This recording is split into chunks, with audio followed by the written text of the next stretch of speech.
Silver is the new gold. ये सिर्फ इस वीडियो का टाइटल नहीं है, बल्कि इसके पीछे मेरी कई महीनों की रिसर्च जो मैं अभी आप लोगों के साथ में शेयर करने वाला हूं। लेकिन इससे पहले कि मैं आप लोगों के साथ में शेयर करूं कि पिछले कुछ महीनों की रिसर्च में मैंने क्या डिस्कवर किया सिल्वर के बारे में, उससे पहले मैं एक डिस्क्लेमर देना चाहूंगा। ये जो इन्फॉर्मेशन मैं आप लोगों के साथ में शेयर करने वाला हूं, ये मेरी अपनी अंडरस्टैंडिंग है और ये किसी भी तरह की कोई भी इन्वेस्टमेंट एडवाइस नहीं है। और इस इन्फॉर्मेशन के बेस पर आप क्या करते हैं और क्या नहीं, ये पूरी तरह से आपकी रिस्पॉन्सिबिलिटी है। तो सबसे पहले बात करते हैं सिल्वर के पास्ट के बारे में। सिल्वर जो कि एक प्रेशियस मेटल है, बिल्कुल गोल्ड की तरह, ये पिछले हजारों सालों से पूरी दुनिया में एज करेंसी यूज होता रहा है।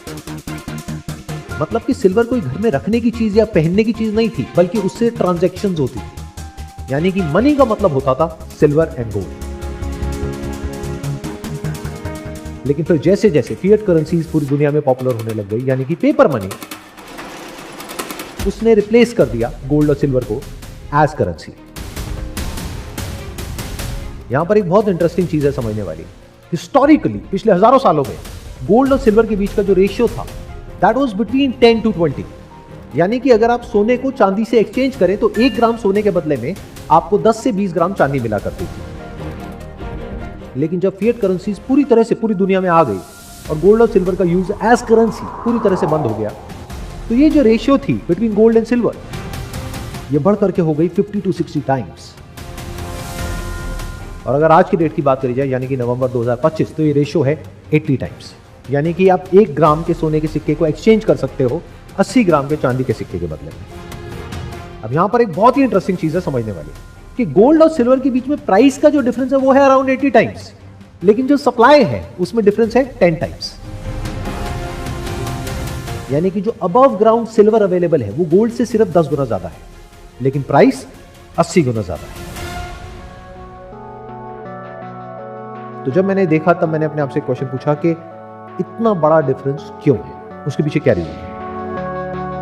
उसकी 2 वजह हो सकती है। एक कि गोल्ड ओवर वैल्यूड है, दूसरा सिल्वर की डिमांड कम है। लेकिन जब मैंने डीपली रिसर्च किया तो मुझे पता लगा ये दोनों ही रीजंस वैलिड नहीं है। मतलब कि ना तो गोल्ड ओवर वैल्यूड है। क्यों? क्योंकि गोल्ड की वैल्यू नहीं बदलती है, जो करेंसीज हैं उनकी वैल्यू बदलती है बिकॉज ऑफ इन्फ्लेशन। इन्फ्लेशन की वजह से जब फिएट करेंसी की वैल्यू टूटती है तो गोल्ड की वैल्यू बढ़ती है। तो ऐसा लगता है कि गोल्ड की वैल्यू बढ़ रही है, लेकिन एक्चुअल में वो करेंसी की वैल्यू घट रही है। तो जब गोल्ड ओवर वैल्यू नहीं है तो इसका मतलब ये है कि सिल्वर की डिमांड कम होगी गोल्ड से कंपैरेटिवली।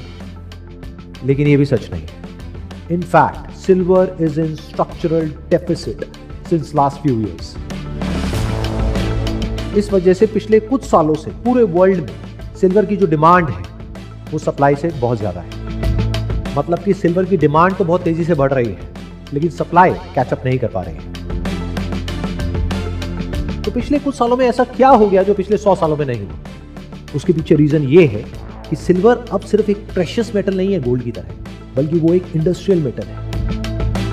यहां तक कि पूरी दुनिया में जो हर साल सिल्वर की माइनिंग होती है, वहां से जो सिल्वर का आउटपुट आता है और जो सिल्वर रिसाइकल होकर के मार्केट में आता है, अगर इन दोनों को भी आप कंबाइन कर दो, तब भी industrial demand is almost 67% of the total output.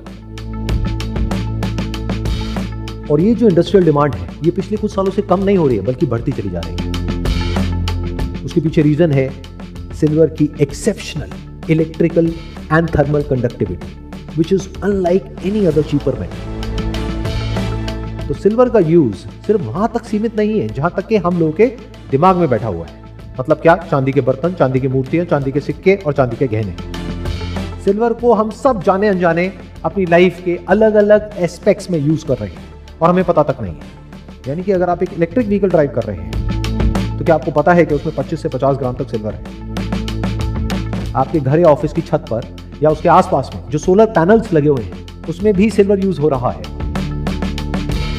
इसके अलावा ऐसे बहुत सारे इलेक्ट्रॉनिक आइटम्स हैं जहां पर सिल्वर का यूज होता है, लेकिन हम लोगों को पता तक नहीं है। और अभी जो पूरी दुनिया में एक वेव चल रही है आर्टिफिशियल इंटेलिजेंस की, तो उसके जो डेटा सेंटर्स हैं वहां पर भी सिल्वर का यूज हो रहा है। और ये सिर्फ कुछ इंडस्ट्रीज हैं जिसके बारे में मैंने आप लोगों को बताया है।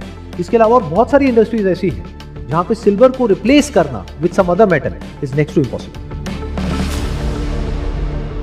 तो अब सवाल उठता है कि जब सिल्वर की डिमांड इतनी तेजी से ऊपर उठ रही है तो क्या उसकी सप्लाई को भी उतनी ही तेजी से बढ़ाया जा सकता है? इसका जवाब है नहीं, क्योंकि सिल्वर की माइनिंग में और गोल्ड की माइनिंग में बहुत डिफरेंस है। Majority of silver that comes out of ground comes as a by product. इसका मतलब कि माइनिंग होती है किसी और मेटल की, फॉर एग्जांपल कॉपर की, जिंक की, और उसके साथ में सिल्वर को एक्सट्रैक्ट किया जाता है। इसके अलावा वो सिल्वर जो कि इलेक्ट्रॉनिक्स में यूज हो गया है उसको रिकवर करना इज नॉट दैट इजी। तो अगर सिल्वर की डिमांड बढ़ गई और एकदम से सप्लाई को बढ़ाना है तो ऑप्शन क्या है?